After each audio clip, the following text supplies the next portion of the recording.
Geoverse Part 5 Prisoner of Love by GeodesicDragon Chapter 3 Pep Talk.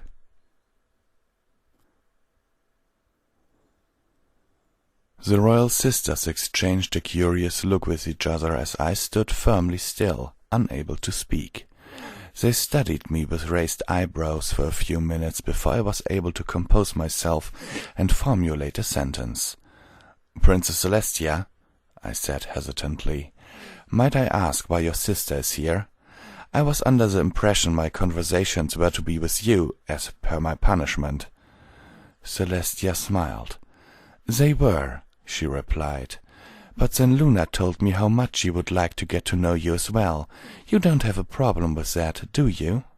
She made sure to put a lot of emphasis on those last two words. I shook my head. "Good. Now come and sit with us. We have a lot to talk about."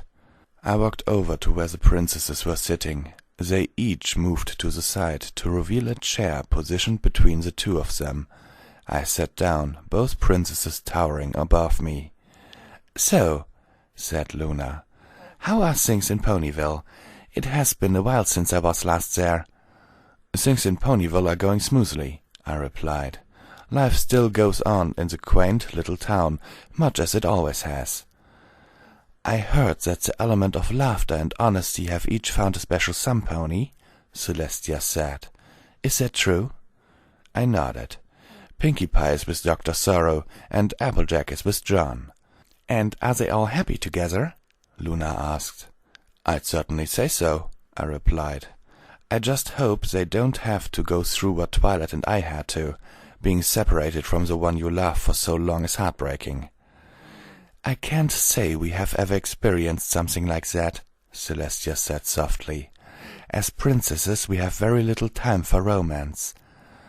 "You don't know what you're missing, then," I said with a chuckle. Both princesses smiled.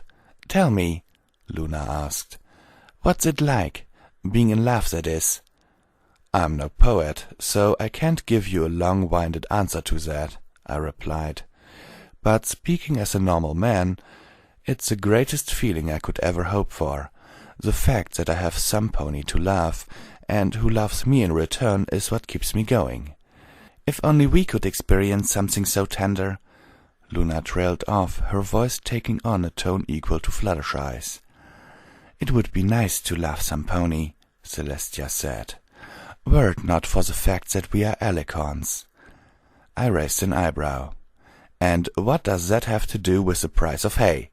I asked. "We're immortal," Celestia replied with a sigh, "so we'd have to watch our partners die." Both princesses were on the verge of tears. I stood in the middle and put an arm around each of them. "I understand that would make it hard to love some pony," I said as softly as I could. "But that doesn't mean you shouldn't.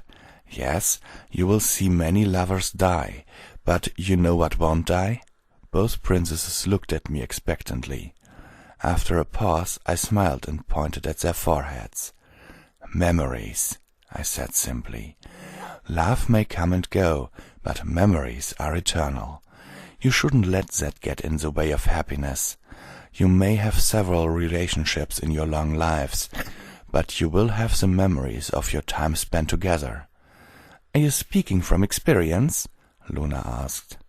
"When I was separated from Twilight," I replied, removing my arms from the princesses' necks, "I kept thinking of the time we had spent together. It was short, but I had a lot of memories of that time. Our first date, our first kiss, laughing with our friends, the first time I cut myself off as the princesses smiled. "You get the idea," I said as a blush crept onto my cheeks. It was these memories that kept me going as I worked on getting back to her, and since I did, I have more memories to cherish, such as the wedding and the birth of our foals. By now both princesses appeared to be in better spirits. Seizing the opportunity, I continued my little pep talk.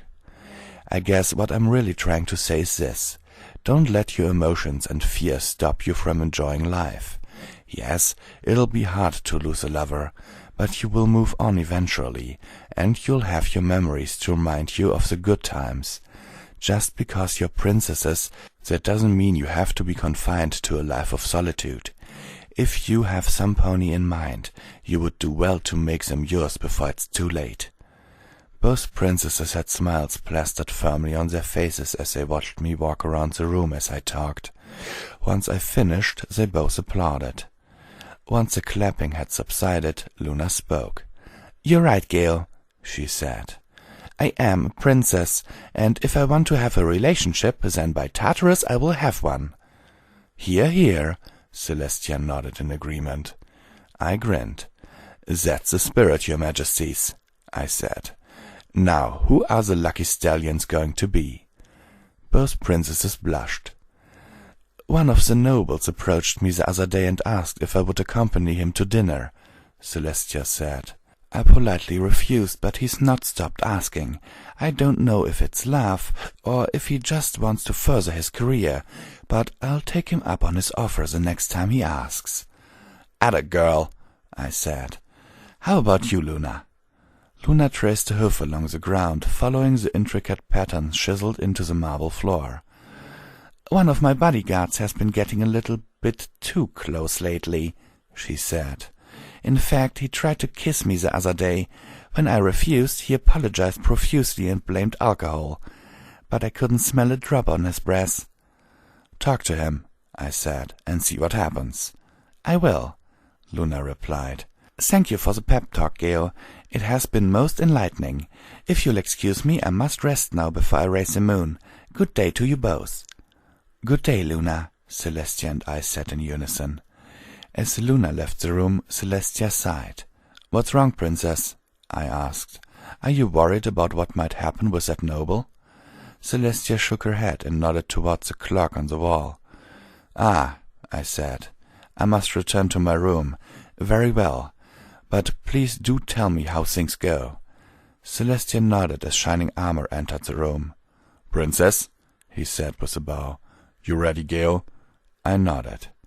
"Thank you for the chat, Geo," Celestia said as Shining applied the manacles. "It was just what I needed." "I'm happy to have been of service," I replied as I allowed Shining to lead me back to my room. As we walked along the gilded halls, I smiled.